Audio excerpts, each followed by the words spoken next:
Bonsoir. Ce soir, on vous emmène au ras du bic. Avec les personnages du roman de Clément Millan, un conte parisien violent. Paru au printemps dans la collection Fusion chez La Talente. Dans ce court roman, on va faire la connaissance de Salomé. Salomé, 14 ans.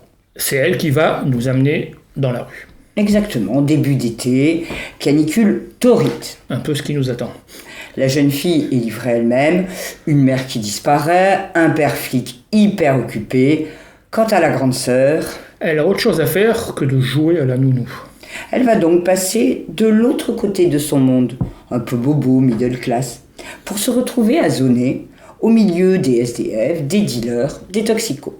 Elle, qui est au début de sa vie, va côtoyer ceux qui clament no future. Pas de futur, pour de multiples raisons. D'ailleurs, dans la rue, ils n'ont même pas de nom. On va les connaître grâce à leur surnom. Sauf peut-être Mamadou, qui est un ami de Salomé et qui a un statut un peu spécial. Salomé est ainsi chewing-gum. Môme caoutchouc qui ne se fait jamais mal en tombant de son skate. Et puis il y a aussi Sansu, le parasite. Milliard, c'est toujours sa réponse quand on lui pose une question. Et puis il y a Monstre. Qui fait peur donc. Oui, on est dans une fable, un conte, comme l'indique clairement le titre. On est loin de la comtesse de Beaumont ou de Charles Perrault, évidemment. Ici, c'est plus trash, avec un côté punk revendiqué.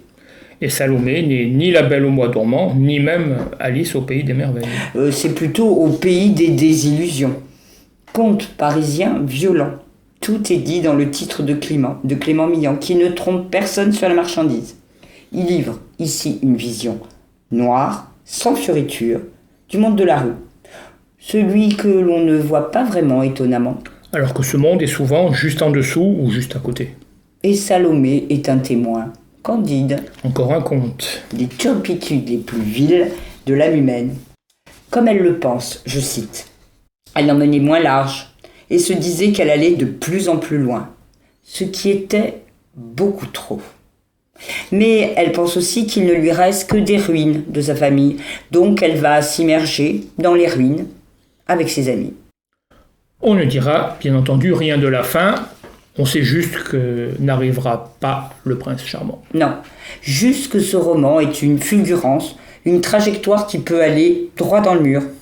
Mais le surnom de Salomé, souvenez-vous, c'est chewing-gum. Tout peut arriver.